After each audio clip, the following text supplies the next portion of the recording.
harapan, ang Panginoon ang may gusto nito. At yung nais niya ipahatid sa atin ngayon, ay hindi po ako mag-preach, hindi magtuturo, teaching po. Kasi importante po sa buhay natin, ay lumalayo ang pagkakilala natin sa ating Panginoon sa Kristo. Hindi po sapat yung ating pagbabasa. Dapat po ay alam natin, kilala natin buo ang katangian ng Panginoon, ano pang ginawa niya. Hindi po, nung pinag-aralan ko po ito, hindi sapat yung 3 buwan araw-araw nung nagbabasa ka. Kailangan din po ay matutunan how to understand the Bible. Amen? Kasi kung tayo hindi natin alam kung paano interpret ang Bible, maliligaw po tayo. Kaya sabi, do not interpret the Bible. Let the Bible interpret itself. Nandun din naman po ang interpretasyon eh.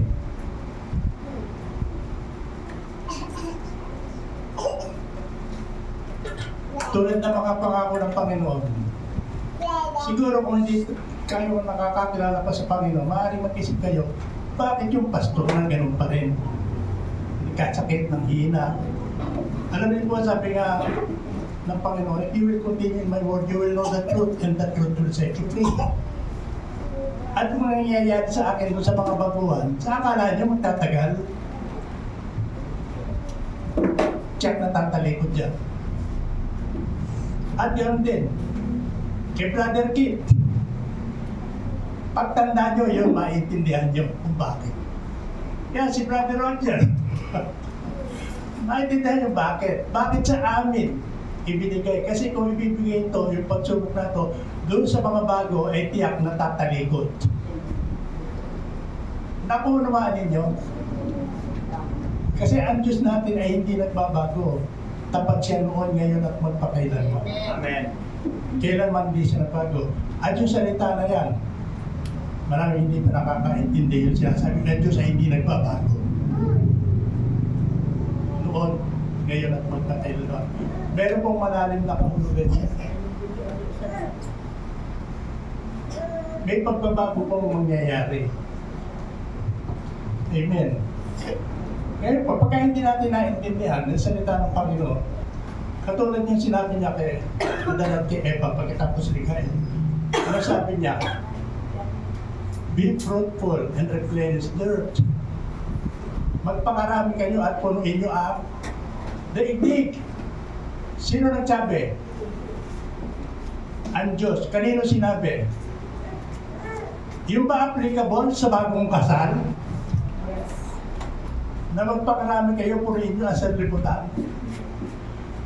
Kasi dadalawa pa lang ang tao kanya applicable yun sa mag-asawa. Pero ngayon, kung yun ay applicable ba? Kay brother, kay pag, kay sila. Nasabihin ko sa kanila, sabi ng Panginoon, magpakarami kayo. Amen? Hindi na po applicable sa kanila. Applicable po yun kay Eva at kay Adan. Ngayon po, minsan po, may sinasabi sa Bible na hindi naman applicable sa Kristiyano. Kaya inaangkin natin. Kaya sino sa nagsalita? Sino ang nagsalita? Binasa niyo yung Bible ng mga. Sino nagsabi? Kanino sinabi? Bakit sinabi? Kailan sinabi? Dapat po may tanong tayo ganyan para maunawaan, maintindihan natin ang Bible. Eh hindi naman pala sa atin sinasabi. Inaangkin natin. Nakukuha natin. Kaya nga sabi, you will know the truth and the truth will set you free. Ano yung truth? Sino ba yung truth? Ang sabi ng Panginoon, I am the truth. Si Kristo ang katotohanan. Kaya dapat kilala natin ang ating Panginoon si Kristo. Sino ba siya? Sino ba ang ating Panginoon?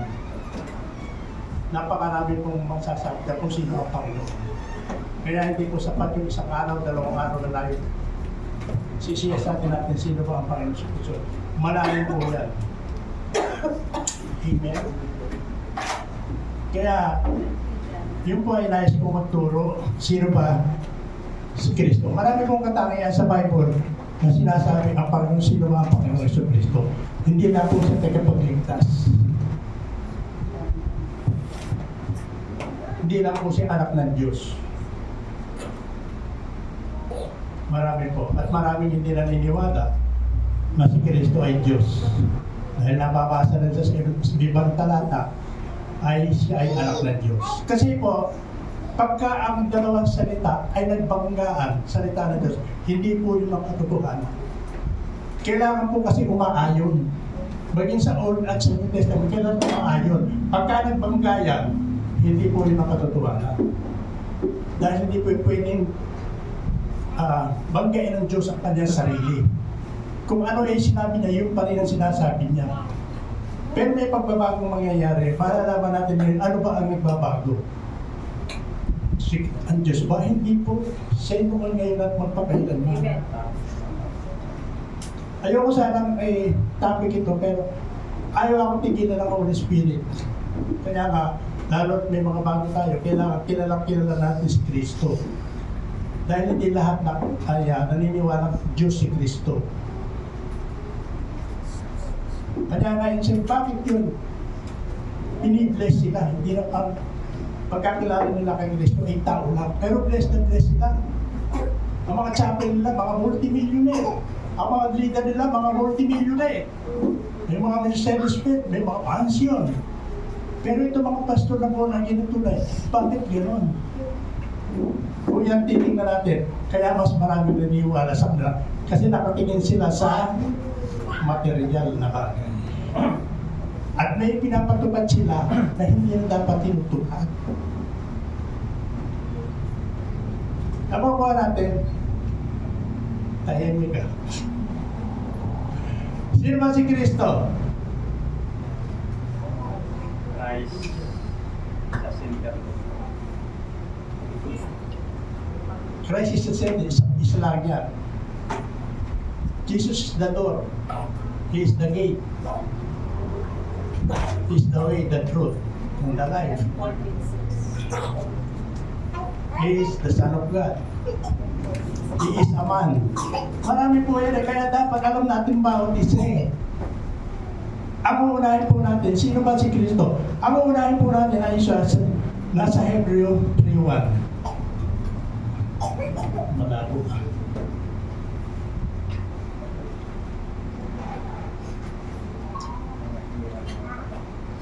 Dito po na, ito po ang tatalakayin natin.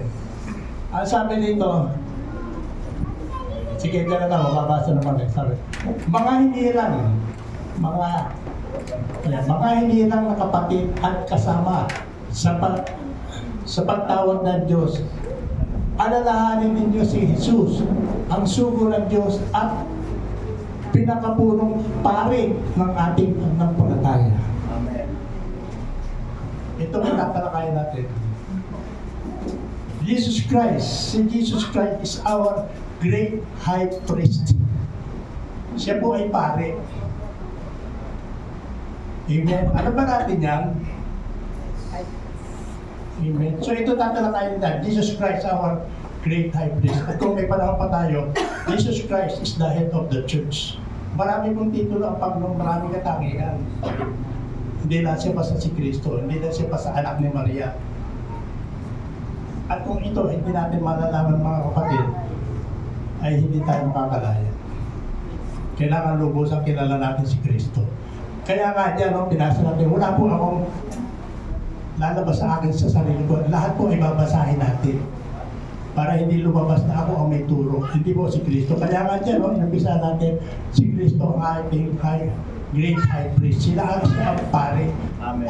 Dahil kailangan natin ng pare. Amen. Nagsimula yan sa Old Testament, may mga pare na-appoint ang Panginoon. Amen? Pasensya na po, medyo hinihingal ako. So tandaan po natin yan, no? Jesus Christ is our great high priest. Doon po sa 7:22, ang sabi rito, hirap basahin.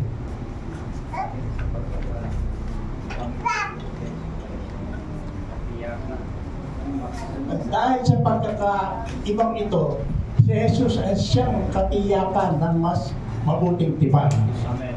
So, ibig sabihin, kanya nga may bagong tipan. Ito yung tungkol kay Kristo. Ano pa? Bukod dito, kailangan noon ang maraming pari. Ang maraming pari dahil namamatay sila at hindi nakapagpapatuloy sa panunungkulan. Yan, 28. Ngunit si Jesus ay buhay, magpakailanman. Kaya walang katapusan ang kanyang pagkapari. Amen. Amen. Dahil dito, lubusan niya maliligtas ang lahat ng lumalapit sa Diyos sa pamamagitan niya, sapagkat siya'y nabubuhay magpakailanman. Yan. Ibig sabihin mga kapatid, kailangan natin ng pare. Kailangan ng mga tao pare. Kailangan ng iglesia ang pare. At yun naman ang sinusunod ng iba, ng isang relihiyon. May pare pa sila. Wala na nga tayo nun sa Old Testament yan. Si Kristo nagpare natin dito na nga sa New Testament. Ano ba ang trabaho ng pare? Tagapag-alay, tagapamagitan. Pero sabi sa ating binasa, kinakailangan sila yung mapalitan dahil may hangganan ng kanilang buhay. At sila man, kung papatuloy natin yan, mahirap lang kasi. At sila man ay nagkakasala. Ang pag-aalay nila ginagawa unang-una sa kanilang kasarili. Kailangan kasi unang bating, unang kasalanan ang magiging pare. Pasensya na po, may nahihirapan talaga ako eh.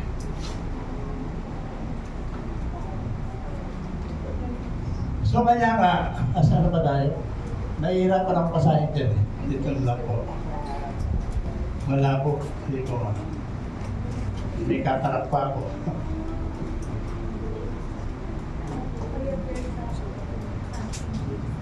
Hindi ba nalilinawan yan?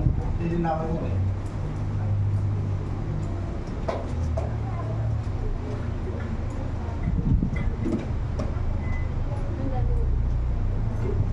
So yun po mga kapatid, kaya nga ang mga pari noon ay sila man ay nagkakasala at hindi nila susunod ang kalooban ng Panginoon. Amen? Hindi nila susunod kung ano ang nais ng Panginoon. Yung pag-aalay, paghahandog ay ginagawa ng pari. Kaya naman doon nililikuhan nga na ang mga tao ay maghandog. Ano ang hinahandog nila? Ang hinahandog nila ay dapat ay isang hayop na walang kapintasan. Susunodin na nila ito at yung puso na yun ay magpapailan lang hanggang sa presensya, hanggang sa kinaroroonan ng Panginoon. At kukunin nila yung dugo at iwiwisik sa mga gamit, kasangkapan at sa mga tao para matakpan ang kanilang mga kasalanan. Subalit yan ay ginaya, hanggang ngayon ginagawa nila. Wala silang ino-offer na hayop, pero nagwiwisik sila ng mga, yung dugo ay pinalitan ng, ano tawag nila? Holy water. No? Eh hindi yun na sinasabi ng kanilang kasulatan. Kailangan yung dugo ng hayop na kordero, walang kapintasan. Subalit ano ang nangyari? Nasunod ba ito ng mga Israelita? Hindi po. Ang inaalay nila sa Panginoon ay ano? Yung hayop na bulag, may kapinsanan, pilay. Yung may kapinsanan, inaalay nila sa Panginoon. At ito ay hindi katanggap-tanggap. Kaya sila ay umabot sa kaparusahan ng Panginoon. Kailangan kasi masunod nila kung ano ang gusto ng Panginoon. Amen? So tingnan muna nga natin doon sa Malakay 1:1. Ano ba sabi? Ayan na, okay na.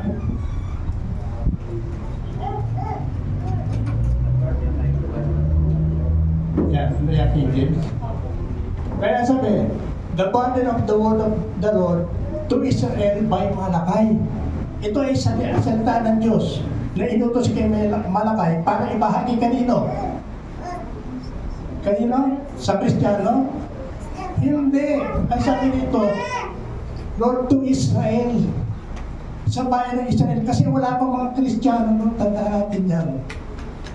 Ang Kristyanismo ay nagsimula noong ang Panginoon ay simulang mangaral. Kaya nga Kristiyano, ano ang pangalan ni Christ? Kristiyano. Pagka wala ka kay Kristiyano, ano ibig sabihin ng iyan? Iyan, di ikaw ah. Christian, Christ, at saka iyan, ano iba? I am nothing. So without Christ, we are nothing. Kaya nga tayo naging Kristiyano. At nung Kristiyano na, si Kristo na ang naging pare. Amen. Inalis na yung dati. At si Kristo ay karapat-dapat na ialay. Hindi hayop ang iaalay kung hindi siya mismo ang iaalay. Dahil si Kristo ang karapat-dapat, walang sino man tao ang karapat-dapat. Dahil si Kristo ay walang kapintasan. Siya ang kordero ng Ama na ibinigay sa atin na karapat-dapat ialay. Kaya nga siya yung ating high priest, nag-alay siya ng kanyang sarili, ng kanyang katawan. At tayo naman, ano naman tayo? Sa 1 John 2:20, 1 Peter 2:9 and 10. But you are a chosen generation, a royal priesthood. Ito naman ang mga Kristiyano. Ang sabi, a holy nation, a peculiar people, that you show forth the praises of Him who had called you out of darkness into His marvelous light. 10 and 20. Which in the past we are not people, but are now the people of God. We are now the people of God, which have not obtained mercy, but now have obtained mercy. Kung unawain natin yan mga kapatid, kung si Kristo ginawang puro pari natin, tayo namang mga paglalas, tagasunod yan ay mga pari. Na kinakala mag-aalay din tayo, ano ang dapat natin ialay? Ano dapat natin ialay? Romans 12:1. Your body is a living sacrifice, holy and acceptable. Ayan o. I beseech you, therefore, brethren, by the mercies of God, that ye present your bodies a living sacrifice, holy, acceptable unto God, which is your reasonable service. I-offer natin ang ating sarili ng bilay buhay, hindi patay. Kaya kailangan mabuhay tayo. Paano ulit tayo mabubuhay? Ano sabi ng Bible? Paano tayo mabubuhay? We must be born again. Kasi dati tayong patay, di ba? Spiritually speaking, we are patay tayo sa espiritu. Kaya sabi ng Bible, you must be born again. Unless na tayo na born again, sabi, you cannot enter the kingdom of God without holiness. Kaya si Kristo ang ating head, pinakapuno pari natin. Tayo na lahat ay mga pari. Ang trabaho ng mga pari ay mag-aalay. Tayo din ang mag-aalay. Ano i-aalay natin? Ang ating mga sarili, buhay na hantod, katanggap-tanggap, banal. Hindi na tayo kailangan magpatay ng hayop. Sorry.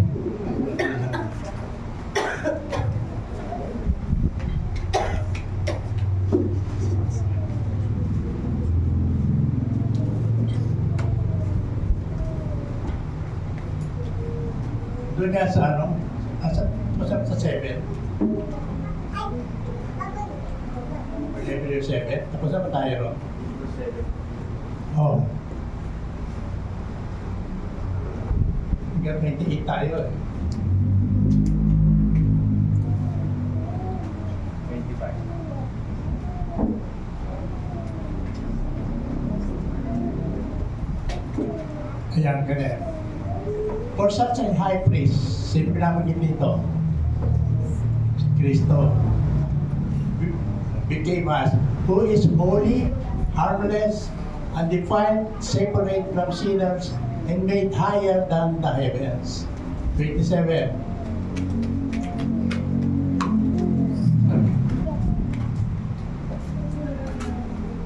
Sabi, who did that daily as he high priest to offer a sacrifice first for his own sins. Kaya yung mga pare, nag-aalay unang-una sa kanyang sarili dahil siya ay nagkakasala. Hindi katulad ni Kristo na wala siyang kasalanan. Hindi na mag-aalay para sa kanya. Kanya sa nito, to infinitely, but the word of the oath, those high priests, to offer up sacrifice first for his own sins. And then, for the people, those he did once He offered up himself. At 28, sabi, for the law maketh men high priest, which have infirmity, but the word of oath, which was since the law, maketh the Son, who is consecrated forevermore. Kaya si Kristo lang ang karapat dapat Amen. nahain handog sa Panginoon dahil siya ay walang kamatayan, siya ay walang bati kasalanan, siya ay walang anuman kung hindi siya banal at kalugod-lugod sa Diyos dahil siya ay anak ng Diyos at siya lang ang karapat dapat ialay handog. Hindi katulad ng sinasabi sa Malakay na ang ano kanilang inahandog, yung mga pilay bulag may sakit na hayop ang kanilang inahandog na hindi katanggap-tanggap sa Panginoon. Kaya sabi na Panginoon, subukin yung ialay sa inyong mga gobernador kung ito'y kanyang tatanggapin. At tayo naman, bilang taga-sunod ni Kristo, tayo rin ay mga pari. Ang trabaho natin bilang pari ay mag-alay ng ating sarili.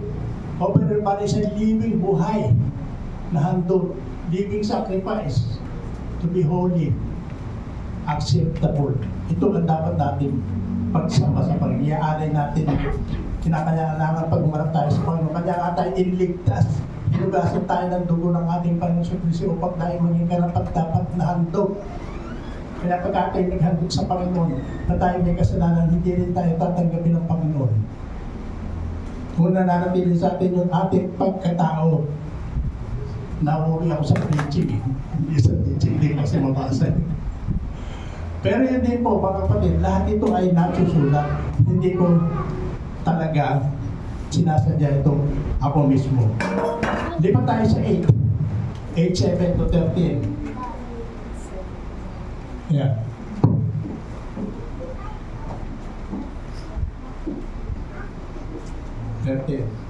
Teka, saan na ba tayo? Dapat ito kasi. 8:7. No? Oo. Ang sabi, for if the first covenant had been faultless, then should be, wala pang Tagalog yan. Para maintindihan na lahat. Nabubulol din ako sa English. Sige, ano mo. Ayan. Kung walang kakulangan, ang unang tipan, alin ang may kakulangan? Yung unang tipan, yung Old Testament ay may kakulangan. Ano ang kakulangan? Tingnan natin. Hindi na sana mga kailangan pa ng pangalawa. Ngunit nakita ng Diyos ang pagkukulang ng kanyang bayan. Kaya sinabi niya, ito muna tayo, ang Diyos ay hindi nagkukulang. Hindi na siya nagbabago. Amen. Pinalitan niya ang tipan dahil may kakulangan ng Diyos, wala. Siya inuon niya yun at na hindi sila nagkukulang. Ang nagkukulang ay yung mga tumutupad. Pero nanaig pa rin ang pag-ibig ng Diyos. Ayaw na magkasala ang tao, ayaw na maparusahan. Ayaw ang mabagsak sa kanyang puot. Kaya ang Diyos din naman ang gumawa ng paraan. Medyo nalalabuan lang ako ng paraan para magkatotoo o matupad yung tipa ng Panginoon. Kanya inalis niya yung una. Kaya sabi, tuloy natin. Ano sumunod? Dumating na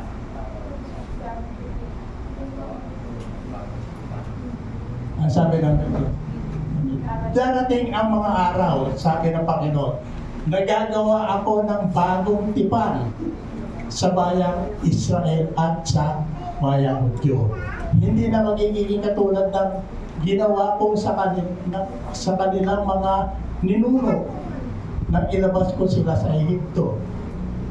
Sapagkat hindi sila naging tapat sa pagkipagtipan sa akin. Kaya sila'y aking pinabayaan. Amen. Kaya nga hindi kaya pa rin ng mga Israel yung tipan nila sa Panginoon. Kaya binago nga eh. Tingnan nyo, ang Diyos din ang gumawa ng paraan dahil hindi nga matupad. Ang Diyos na rin ang gumawa ng paraan para sila ay makasunod. Kaya nga, meron tayong bagong tipan. At ang sinusunod natin ngayon ay ang bagong tipan. Amen. Hindi ang lumang tipan. Pero marami pa rin na hindi naunawa, hindi naintindihan. Una, yung binasa natin kanina, malabo lang, yung pag-aaray ng hayop. Ang gusto na pang i-aaray sa kanila, walang kapintasan, walang sakit, walang karamdaman. Pero ano ang inaaray ng Israel? Pilay bulag, may sakit, yun ang inaaray nila. Kaya sabi ng Panginoon, sumubin yung iyari niya sa inyong gobernador kung tatanggapin. Kaya yung pinagawa inalis ng Panginoon yun. Kaya nga ang Panginoon inaaray yung kanyang sarili bilang handog sa kasalanan ng buong daigdig. Hindi lang ng Israel. At doon nagsimula. Amen? Tingnan po natin ang ano. Doon na tayo sa ano, Hebrew 8:7.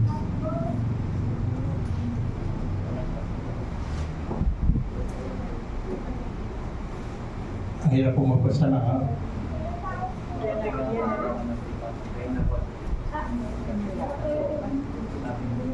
Ganito ang gagawin ng diba sa bayan ng Israel. Yeah. Kanino? Sa bayan ng Israel at sa panahon. Pagdating ng panahon. Sabi ng Panginoon, tatanim ko sa kanilang pag-iisip ang aking mga utos. Isusulat ko ito sa kanilang mga puso. Ako ang magiging Diyos nila at sila ang aking magiging bayan. Hindi na kailangan turuan ang isa't isa at masabing kailangan mo ang Panginoon sapagkat ako'y makikilala nilang lahat mula sa pinakaaba hanggang sa pinakadakila. Sapagkat patatawarin ko ang kanilang mga kasalanan at kikilalanin ko ang kanilang mga kakalimutan ko ang kanilang mga kasamaan. Nasabihin ng Diyos ang tungkol sa bagong tipan. Ulit ito. Nasabihin ng Diyos ang tungkol sa bagong tipan. Pinawalang bisa niya ang una. Wala nang bisa yun. Pinalitan na nga. Pero marami pa rin nakangaral doon. Pinangangaral. Walang bisa na ngayon. At kung anumang mawala ng bisa at naluma ay malapit ng mawala. Wala na. Amen? Kaya pinalitan na yung tipan, kaya may Old Testament at saka New Testament. Saan tayo ngayon? Kung pinamumuhay pa rin natin Old Testament, dapat nag-aaral tayo, may ayaw tayo dito, papatay natin, kakatayin natin. Susunugin natin. At yung mga dugo ibiwisig sa atin at sa mga gamit. Pero hindi nakatupad ang Israel. Kanya sabi ng Panginoon, magkakaroon ng bagong tipan. At yung isusunod ko, yung hindi tinutupad ng Israel, ano pa ba yun? Doon muna tayo sa Galatia. Galatia 4:4. Nawawala ko lang. Ayan, ito. Ngunit nang sumapit ang tamang panahon. Yan, ito na. Ngunit nang sumapit ang tamang panahon, isinugo ng Diyos ang kanyang anak na isinilang ng isang babae na buhay sa ilalim ng kautusan. Ano ibig sabihin na to? Kaya sinabi, word by word, ano yung salitang ginamit? Ulitin natin.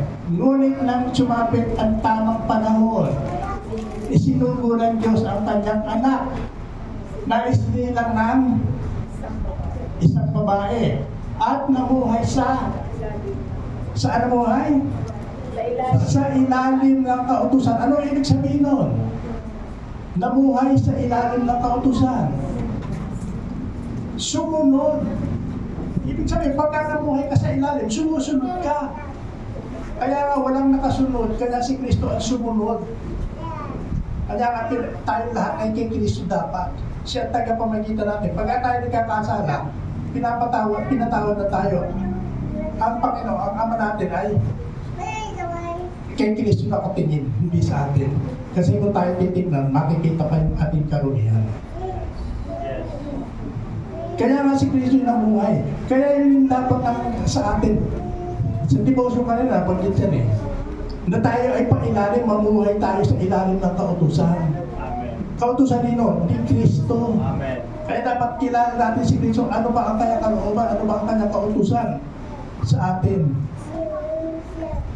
Inutos ba niya tayo maghandog ng hayop? Hindi na. Yung ating sarili ihahandog natin. Amen. Kaya nga namuhay na siya sa ilalim ng kautusan para tayo magkaroon ng kapatawaran. Amen? Ayan, sabi. At dahil siya kayo'y mga anak, sino anak ng Diyos dito? Amen. Amen. Anak na tayo ng Diyos. Amen. Pamilya na tayo ng Diyos. Kaya tayo mahal na mahal ng Diyos. Hindi siya nagbabago. Kung paano ang pagmamahal sa atin noon, ganun din ang pagmamahal niya sa atin. Kaya nga binago yung kautusan tayo lang makasunod. At hindi natin masusunod. Kaya si Kristo ang tumupad para sa atin. Kaya dapat tayo, pailalim tayo kay Kristo. At pag-aralan natin, sino ba siya, ano ba ang mga katuruan niya. Amen? Marami tayong malalaman tungkol kay Kristo kung tayo patuloy na magbabasa. He is the way, the truth, and the life. Bukod sa high priest niya, He is the door of our salvation. He is the ark of our salvation. Amen? Kung ang mga tao sa Old Testament analigtas sa pamamagitan ng Ark of Noah, tayo rin ang yung tinatawag na Ark of Salvation. No other than our Lord Jesus Christ. Kaya sabi niya, ako ang pintuan, ang sino man pumasok sa akin ay maliligtas. Ako ang daan. Ako'y noon, ngayon at magpakailanman. Hindi ako nagbabago. Sabi ng Panginoon. Amen? At lahat ng hiling natin sa Panginoon ay pagkakaloob niya. Ayon sa kanyang kalooban. Amen. Hallelujah. Amen? Glory. At tayo nais ng Panginoon ay mayumaman tayo. Naniniwala tayo doon? Amen. Sinabi ba yan? Sinabi ng Panginoon. Ano sabi niya? Mag-impo kayo ng kayamanan sa lupa. Salamat. Hindi sa langit. Pero yung ginagawa ng tao sa lupa, nag-impo ng kayamanan. Tandaan natin, ano bang kayamanan dito sa lupa ay is all temporal. Hindi pa. Mawawala yan. Pero kayamanan sa langit ay eternal. Yun ang kailangan natin. Yes. Amen. Kaya huwag na huwag tayong bibitaw sa Panginoon. Pagkaya tuloy natin nakilala kung sino talaga siya. Hindi tayo bibitaw sa Panginoon. Mahal ano man ang nangyari sa kanya. Sa ating katulad ng mga disciple, paano ba namatay ang mga disciple? Katulad ni Paul, paano ba siya namatay? Pag-aralan natin, hanapin natin yan. Sila Peter, sila John, paano silang pinatay, namatay? Si Stephen, paano namatay? Namatulid sa Panginoon. Tapat sa Panginoon. Paano siya namatay? Nangangaral, pinagbabato. Hanggang sa namatay. Kaya wala sa Panginoon yan. Kasi ganun, puro sakit. Kasi katulad mo, may nag-edad sa akin. Gano'n raw. Alam nyo, pagtanda nyo, maintindihan nyo rin yan. Kasi kahit na ano mangyari, hindi ako bibitaw sa Panginoon dahil natikman ko na, naranasan ko na ang kanyang kabutihan sa amin. Amen. Amen. Hallelujah. Glory to God. Kung hindi ko naranasan ang kapangyarihan ng Diyos sa buhay ko, hindi kami nagtagal ng asawa ko ng 56 years. Dahil noon, 10 taon pa lang kami, gusto ko na siya iwanan. Pero hindi pumayag ang Panginoon. Amen. Kasi kapag nakakilala tayo sa Panginoon, maunawaan natin ang kanyang kalooban. Malalaman natin kung ano nangyayari sa atin. Bakit natin sinasabi ito? Dahil may purpose siya. Amen. Bakit pa kami? Sila Sister Willa, may mga anak pa matitigas sa ulo. Alam niyo bakit? Kami ang tinitrain Amen. Amen. na maging ano kami, patient kami. Na patuloy namin silang ipanalangin. Amen. Glory to Yung God. iba yan, bahala ka sa buhay mo. Ang tigas na ulo, bahala ka naman. Kung ano kapahamak ka, hindi po gano'n. Patient. Tinitid. Kung ano man nangyayari, may purpose at may all things work together nga eh. Amen. Lahat ng bagay nangyayari, masama mo. Kung nangyayari sa'yo, bakit may purpose ang Panginoon? May isang bagay na tinitrade ka doon. Katulad ngayon, kung minsan napapasigaw ako, siguro sabi ng kapitbahay, nag-aaway yung kasama. Hindi po. Kasi mahina tayo ng asawa ko, kailangan sumigaw ako. Hindi niya marinig. Kaya ako medyo hindi ko na kinakausap. Amen. So, training sa akin ng Panginoon, maging patient ka sa asawa mo. Amen. Lahat na nangyayari sa atin, may purpose ang Panginoon. Amen. Amen. Ba't ka na walang pera? May purpose ang Panginoon. Kung anong gagawin mo. Matiis. Matiis. Amen. Pero tingnan nyo, alam po, sa teka ko sa panandaan mo na namin ang tumalikod. Gawa ng kahirapan. Gawa ng sakit at karamdaman. Sabi nila, magtutong may Diyos na nangyari sa atin. Hindi mo yan, yung Diyos ang may, ano yan, inalaw yan. Dahil ang principle ng Bible, ang sabi naman, what you sow is what you reap. Kung anong tinanong mo, aanihin mo. Amen. Glory. Amen. Amen. Glory to God. Hallelujah. So, magtanim tayo sa ating espiritu. Ano tayo ng mga espiritu na bagay. Amen. So, nasa ano pa tayo? Kaya sa Galatia 4:4, ayan, no? Talaga ulitin natin. Dahil kayo mga anak ng Diyos, sinugo niya ang espiritu ng kanyang anak. Amen. Sa ating mga puso na tumawag sa Diyos ng Ama ko. Ginawa niya kayo, ginawa ng Diyos na maging anak at hindi na mga alipin. At kung gayon kayo tagapagmana, ayan. Yun ang dapat natin unawain, hindi tagapagmana pala ako. Amen. Amen. Glory to God. Kaya dapat lagi natin purihin. Kaya mga tao hindi eh. Pagka milyonaryo yung magulang, tagapagmana yung anak, pinapanalangin, mamatay na para makuha yung kayamanan.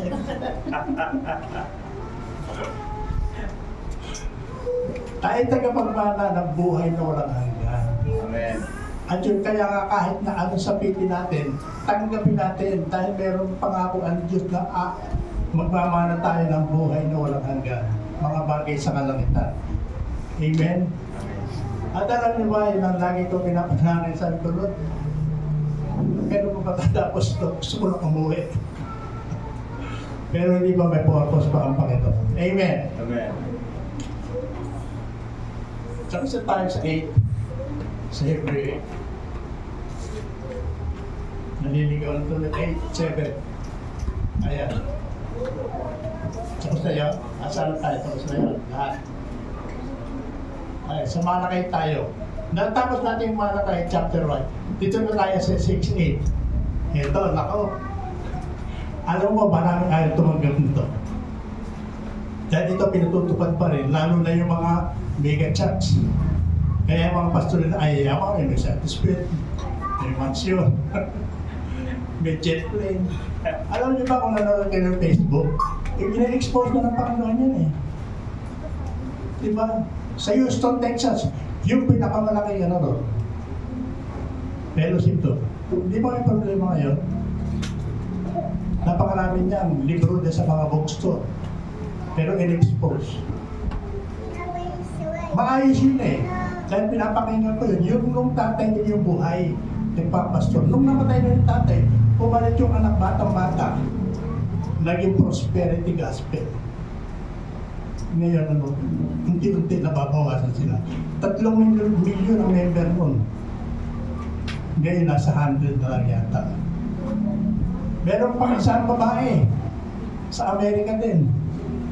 Nasaan siya ngayon? Kung nanonood yung Facebook. Asaan siya ngayon? Nakakulong. Bakit? Dahil di sa pera. Pero ewan ko kung tatanggapin nyo to. At ito rin pinapangaral ng iba. Kayo na magdidesisyon. Hindi ako may sabi nito. Pero bago natin basahin ito, basahin muna natin yung 4:4. Pero sa ano, Malakay. Oo.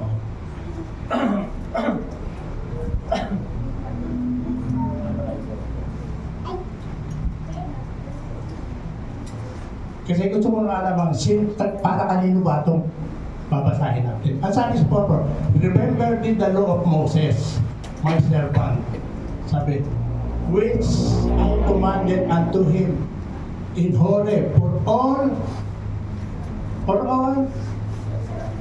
Israel with the statutes and judgment. Ito ay inutos yung binigay ng Panginoon kay Moses na ibahagi ito, ipangaral ito sa mga Kristiyano ba? Hindi sa bayan ng Israel. Kasi yung panahon na yun, wala pa mga Kristiyano, hindi pa nagkakatulang tao si Kristo. Kaya nga, inatasan ng Israel bukod sa pag-aalay ng mga hayop. Ano ba yung inatas ng Panginoon? Ito'y kautusan. Lagay mo to sa 3.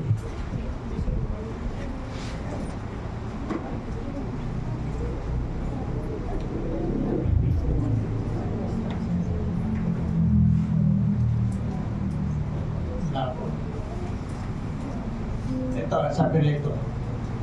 Ako si Yahweh, hindi pa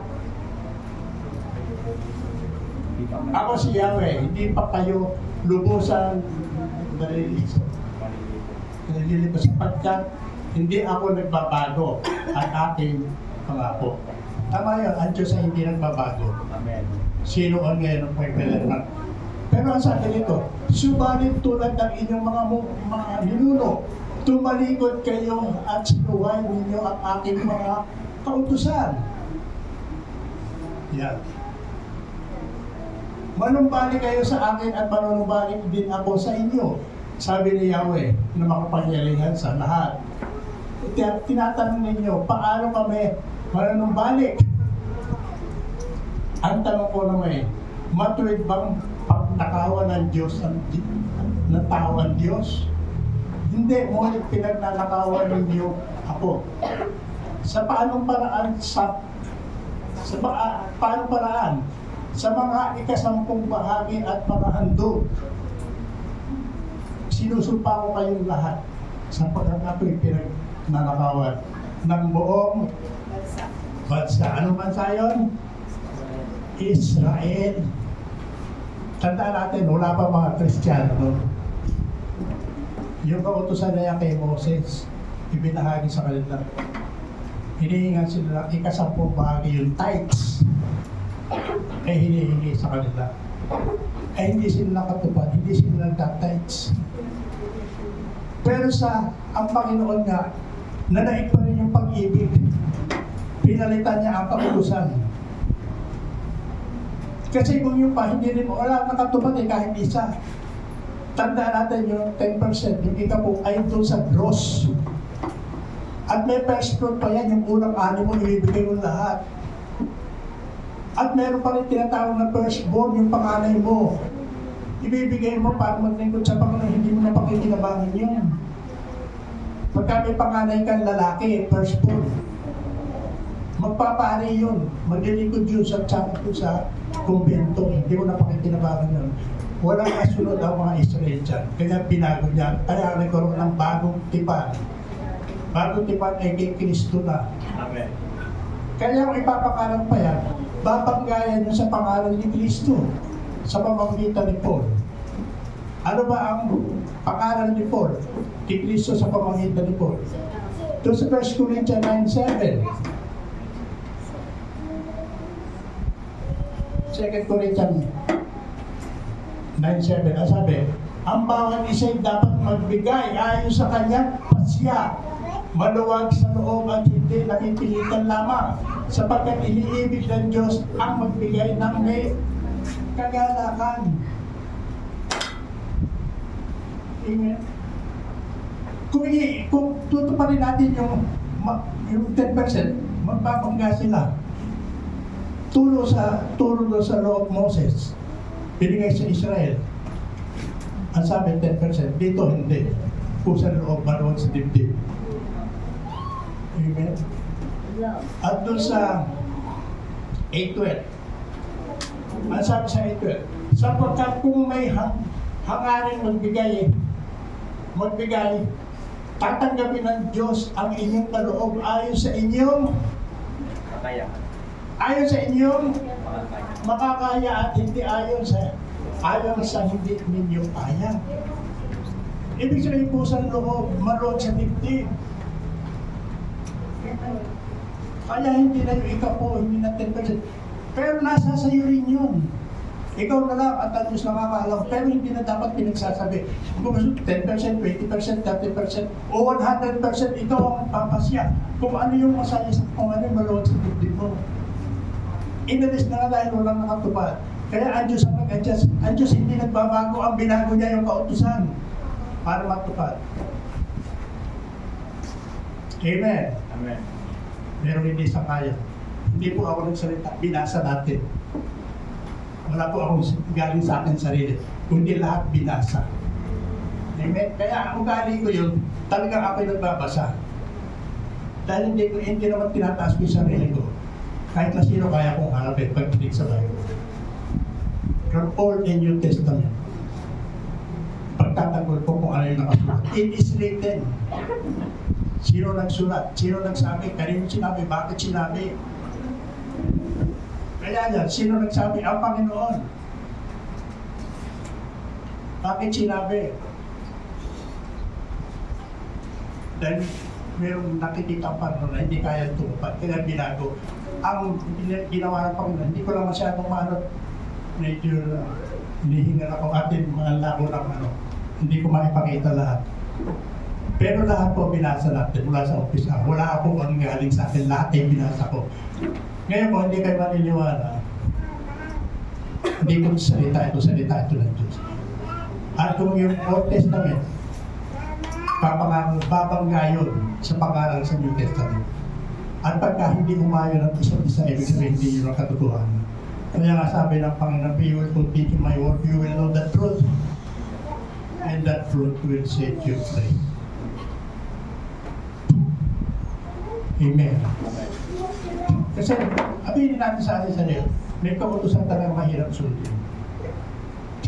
Kaya nga binigay ang banal na Espiritu para ituro sa atin kung ano dapat natin gawin. At hindi lahat pinagkalooban ng banal na Espiritu. Amen. Sino ba pinagkalooban ng banal na Espiritu? Ano sabi ng Bible? Ang sabi ng Panginoon, kung kayo maniniwala sa akin at susunod sa aking mga salita, dadalangin ako sa Ama na pagkalooban kayo ng banal na Espiritu na mapapasa inyo magpakailanman. Amen. Eh di ka sumusunod eh. Ang panalangin ng Panginoon yun eh. Sino man sumusunod sa Kanya, sino man nalapagtayo sa Kanya at sumusunod sa Kanya, dadalangin siya sa Ama. Eh, hindi naman tayo sumusunod, hindi naman natin pinanalubos sa si Kristo. Hindi kasama rin sa panalangin ng Panginoon ng Banal na Espiritu. Nasa sa atin magpawalang hanggan. Mananatili sa atin. At pagka nasa atin ang Banal na Espiritu, sabi ng Bible, hindi na kayo kailangan turuan ni inuman. Ang Banal na Espiritu ang magtuturo sa inyo at pang katotohanan ang ituturo niya sa inyo. Amen. Hindi ko lang makailangan rin masyado ito dahil medyo malabo eh. Hindi ko mabasa. Ito yung Bible na dala ko ay maliliit. Hindi giant print. Hindi ko rin mabasa. Yun ang naging problema ko, malabo rin mata ko. Dahil may katar. So yung mga kapatid na kinakailangan alam natin. Kasi kaya nga inalis yung Old Testament para sa bayang Israel. Simula nung nagsimula ang Kristyanismo nung si Jesus na, nagpang-under tayo sa turo ni Kristo, kaya tayo ay Kristiyano. Amen. Follower tayo ni Jesus Christ. Yeah. Kaya nga maalaga. At kung pag-aaralan nyo, basahin nyo buong ang Bible, makikita nyo kung paano namatay ang mga disciple. Kung tutusin, bakit gano'n ang Diyos? Hindi gano'n ang Diyos. Kaya dadaan na tayo sa matinding pagsubok. Kumbaga sa eskwela, dadaan tayo sa final exam. Amen. Gusto makita ng Diyos kung talagang tayo ay sa Kanya. Katulad ni David. Si David pa nga ang hingi ng pagsubok Amen. Si David pa ang hingi ng pagsubok para subok kasi malaman kung ano naman ang kanyang puso. Mga tao ngayon, konting pagsubok lang makayo. Kaya maraming Kristiyano tumalikod sa Panginoon dahil hindi makaya yung final exam. Tanda po tayo, pagpapalain tayo ng Panginoon pero susubukin din tayo. Amen. Hallelujah. Glory to God. Ang Diyos ay mapagpala siya. Nagbibigay ng mga biyaya doon sa mga sumusunod. Totally talaga submission. Pero doon sa mga suway ay mabagsik siya. Hindi siya konsentido, tandaan natin yan. Kaya maipapayo ko lang, patuloy tayo magsaliksik ng banal na kasulatan. Amen. Alam niyo ang pagsasaliksik, hindi sapat din tayo nakarinig ng seminar. Hindi nga natin kilala kung minsan kung sino nagsiseminar. Dahil naranasan ko yan. Hindi mo alam kung totoo ba yung sinasabi niya. Kaya kailangan tayo mismo, nasa atin ang banal na Espiritu, tayo mismo makakakita ng katotohanan. Kaya sabi, you will continue my word, you will know the truth, and the truth will set you free. Hindi na tayo kailangan turuan ni naman. Tandaan natin, ang Holy Spirit ang magtuturo sa atin, ang pawang katotohanan. Ang ituturo niya sa atin, hindi kasinungalingan. Kaya mahalaga yung sinasabi na, do not let the book of the Lord depart from you. Huwag kaligtaan. Karang basahin ang tuklat na yun, delay mo. Meditate, day and night. Meditate. Hindi basta binasa. Ngayon kung basta babasahin nyo, hindi nyo maintindihan. I-meditate mo. Sino nagsalita? Bakit sinabi? Kanino sinabi? Kaya pagka, ito may pangako. Yun. Amen. May pangako pala. Inaangkin agad yung pangako. Pero anong kondisyon? Amen. May kondisyon, lahat ng pangako ng Panginoon may kondisyon. Hindi basta ibibigay sa atin. Hallelujah. Kaya dapat 12 verse tayo sa Bible. Hindi basta ordinaryong libro ito. Tingnan natin. Pag nagbabasa tayo, yung isang chapter nga lang, hindi mo matatapos yung maghapon Kung i-meditate mo, word by word. Ano ba yung ginamit? Bakit ganoon? Ano ba yung salitang ginamit? Kaya intindihin natin, hindi naman ito ordinaryong libro lang. Tanda natin, this is the Word of God, salita ito ng Diyos. Lord. At maintindihan natin ng tunay na nagtataglay ng banal na Espiritu. Ang totoo lang, Holy Spirit is our talagang teacher. Amen. Alam niyo, bilang nagpastor sa inyo at nagpapastor pa rin ako, tumatay ako rito. Yung karanasan ko, binabahagi ko sa inyo. Nagdaan ako dyan. Ang dami ko rin seminar na pinagdaanan. Pero hindi lahat na nagtuturo doon ay 100% rooted sa Bible. Kaya sabi, do not interpret the Bible. Let the Bible interpret itself. Amen? Hallelujah. Kaya matuto tayo mga kapatid, kaya sinasabi ko sa inyo, nasa last days na tayo. At ako bilang senior pastor nyo, nasa last days na rin ako at yan ay hindi ko kinakanda, nararamdaman ko yan. Every day of my life. Iba-iba ang pakiramdam mo. Kaya nakasawa ko, paggabi hindi ako makahinga, hindi ako makabangon. Pero by the grace of God, nakabangon ako ngayong umaga. May hindi ako kumain kahapon. Dahil wala, ayaw tumanggap ng pagkain at sigura ko. Pero gano'n pa man, pasalamat pa rin ako sa at hindi ako tatalikod sa kanya dahil naranasan ko siya. Amen. Ang kanyang pinipinsin. Ito yun ang nais ko rin maranasan ng bawat isa sa inyo. Amen? At meron nga ako minsan nalalaman gusto ko hindi na ako makalakad. Amen? Alam niyo, hindi basta-basta ang pagpapastor. Alam ni Pastor din, may sakripisyo. Amen. Eh ako hindi naman sa pinataas ko sa rin, nung nagsakripisyo ako sa Panginoon, at yung trabaho ko, sinakripisyo ko. At nag-full time ako. Pero hindi kami binabayaan ng Panginoon. Lahat ng anak ko, At nakatapos sila lahat. Nag-graduate sila lahat. Sa tulong at biyaya ng Panginoon sa amin. Pero kung hindi ako nagbago, wala pong nangyayari sa amin po. Baka matagal na rin akong wala. Baka yung asawa ko, nag-asawa na ng foreigner na mayaman. Tinatawa ko lang. Amen. Sa mga kapatid, ito'y bilang bahagi ko sa inyo. Katulad ng sinabi ko nga, kung hindi ako natuto, kung hindi ako nakakilala sa Panginoon, hindi kami magtatagal ng 56 years na pagsasama. At yun ang gusto kong makita ng bawat isa, Pastor Tim, at ng bagong pasal na ito. Tumulong sa inyo. Hindi ko naman kinikita aming sarili. Gusto kong gawin mo kami mo. Kasi yung pag-uunawaan sa bawat isa. Amen. Hindi yung mainit yung ulo ng isa, sasabay mo ng init. Pareho kayo mainit. Ano mangyayari? Pupulukan na lang. So, bigayan niya, pag-ibig yan. Amen. So, nakukuha sa lambing yan. Amen. So, bigyan niyo pa ako ng konting oras. Baka hindi ko alam kung ako makakatayo pa ulit. Bukod doon sa naunawaan natin, kaya reviewin nyo. Pag-aaralan nyo yung Book of Malakay, under ba lang ano yung Book of Malakay? New or Old? Old Testament yan. At para kanino? Ang Diyos na nagsalita dyan sa pamamagitan ni Malakias. Para kanino yung sinabi? Para sa mga Israel. Para Israel, hindi sa Kristiyano. Tandaan nyo, wala pang mga Kristiyano noon. Nagsimula ang Kristyanismo nung nag-umpisa sa ministry si Jesus Christ. Amen. Pagkatapos ng tawagin yung mga sila Matthew, sila John. Yeah. Pagkatapos ng tawagin niya, ano nangyari? Ang sabi, I will build my church. Noong itinayo ng Panginoon ang kanyang iglesia, noon lang nagsimula ang Kristyanismo. Kaya nga lahat ng follower ni Jesus Christ, kanya nga Kristiyano. Kaya kung hindi ka follower ni Jesus Christ, hindi ka Kristiyano. No. Amen. Yeah. Ito na, maikli lang ito mga kapatid.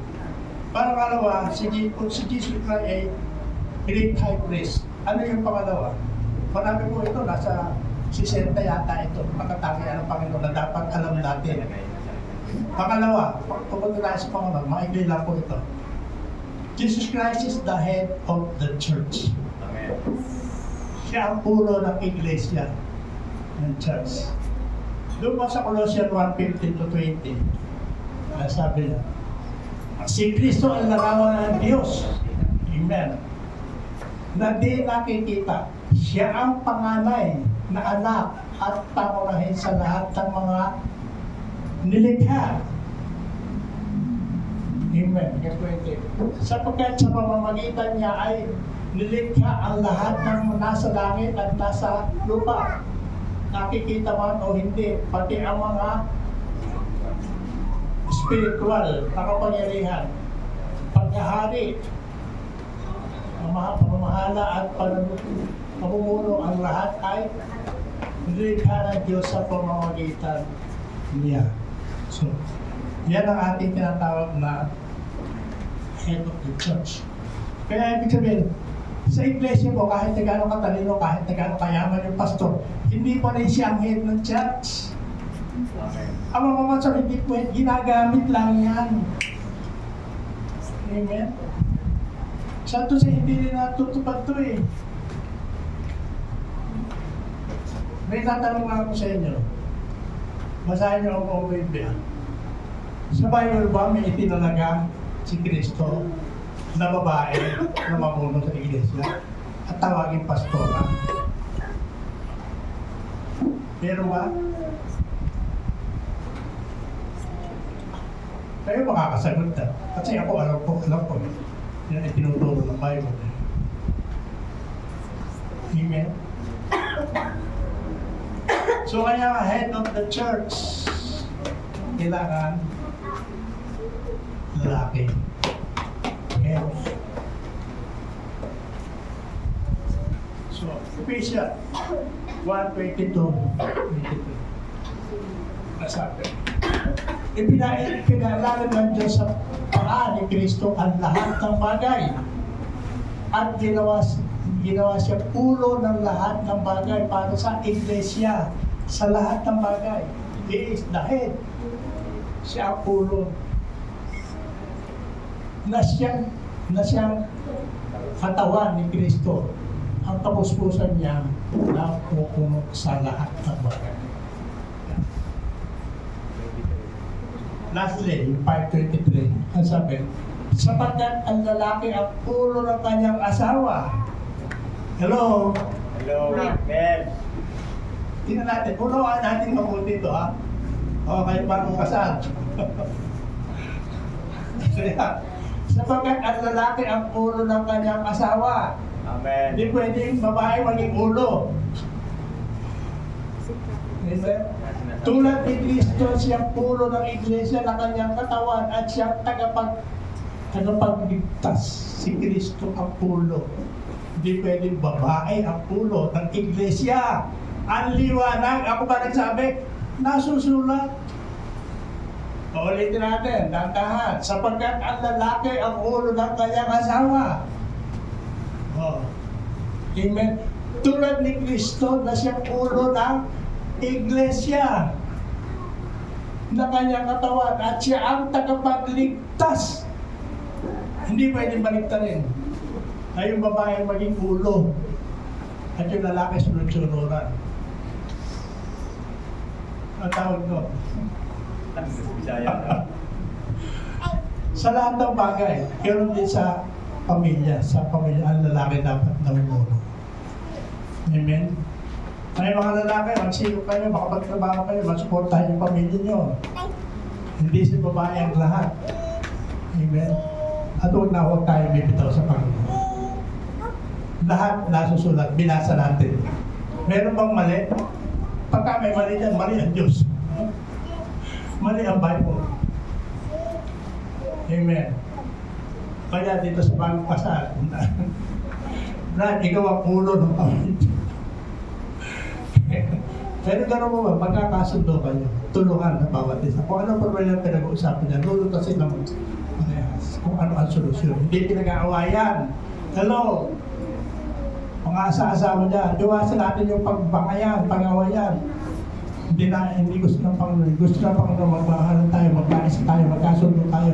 Kanya nga mag-asawa, dalawang pinag-isa. Amen. Simbolo yun ng kandilang dalawa na may sindi. Sisindi ng dalawa yung kandila sa gitna ng malaki. Yes. Pinag-isa sila, isang liwanag na lang ang nasa mag-asawa. Hindi pwedeng yung isa yung drown out.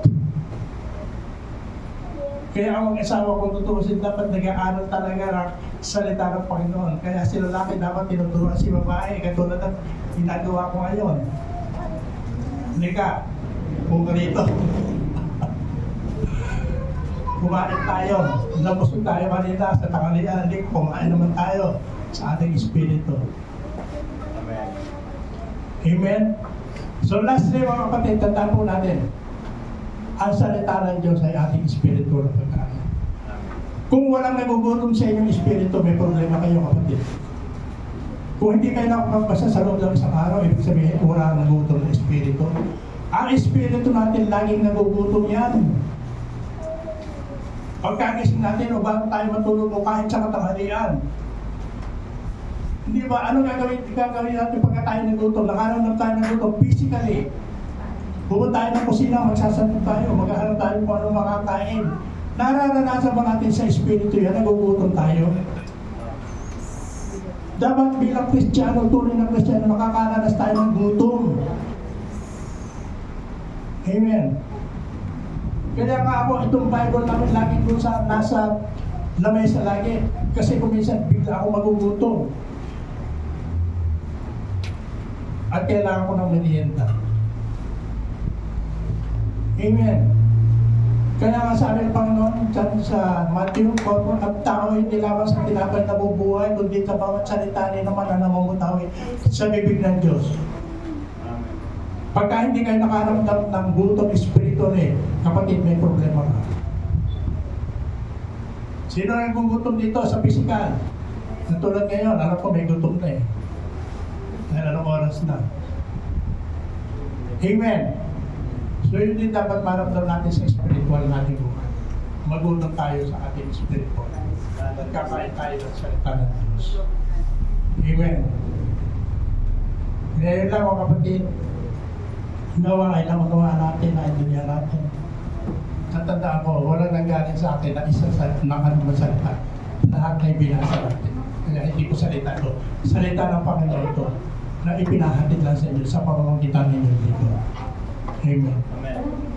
Panginoon, maraming salamat sa oras ito. Nawa ang iyong mga salita ay nakapasok ng malalim pa sa bawat puso at isipan ng aking mga kapatid na narito po. Salamat Panginoon na ako ay ginamit mo muli ng instrumento Panginoon para sa kanila Panginoon God. At handa po ako magsilbi sa iyo ano man ang mangyari Lord God. Kaya Panginoon sa oras na ito, inaaking ko na po ang pagtagumpay Panginoon Lord God sa DOCGM Panginoon Lord God. Sa patuloy makikilos sa ministry ito Panginoon na inumpisa ako sa pamamagitan ng iyong lingkod Lord God. At pinagpapatuloy ng in-appoint mo na si Pastor Lee sa pamamagitan ko Panginoon Lord God. More wisdom and knowledge Panginoon, more strength Lord God. Ang pagkalong mo kay Pastor Lee Panginoon Lord God. Na patuloy mo siyang gabayan, pagnibayan at ang kanyang mga anak, ang kanyang asawa Panginoon. Patuloy Panginoon na mabuhay sila ayon sa iyong kalooban Panginoon. Huwag mo silang pababayaan Panginoon. Ganon din ang kanyang inaapang ng mga kapatid Panginoon. Lalo na rin itong bagong kasal Panginoon. Gabay patnubay mo ay sumakanila Panginoon sa lahat ng sandali Panginoon. Huwag mo silang pababayaan Panginoon. Iingatan mo sila Panginoon. At sa buong iglesia ito Panginoon, sa ministry ito ng DOCGM Panginoon. Mula sa pinakamatanda hanggang pinakamata Panginoon. Your divine protection and be upon them, Lord God, always, Lord God, in the mighty name of Jesus. Sa araw-araw, Panginoon, i-provide mo ang lahat ng pangangailangan, spiritual na bagay, na buhay na ang pangangailangan, Panginoon, dahil din sa physical, Panginoon, Lord God. Palakasin mo ang bawat isa, Panginoon, Lord God, ayon sa iyong kalooban. Maraming salamat, Panginoon. Inaakin ko na po, Panginoon, na patuloy na magtatagumpay ang DOCGM, Panginoon, Lord God, sa pangunguna ng iyong banal na Espiritu. Kaya Panginoon, sa aming pagwawakas po, Panginoon, pagpalain mo, basbasan mo, Panginoon, ang bawat isa, let your mighty hand be upon us always, Panginoon God. In Jesus' name, Amen.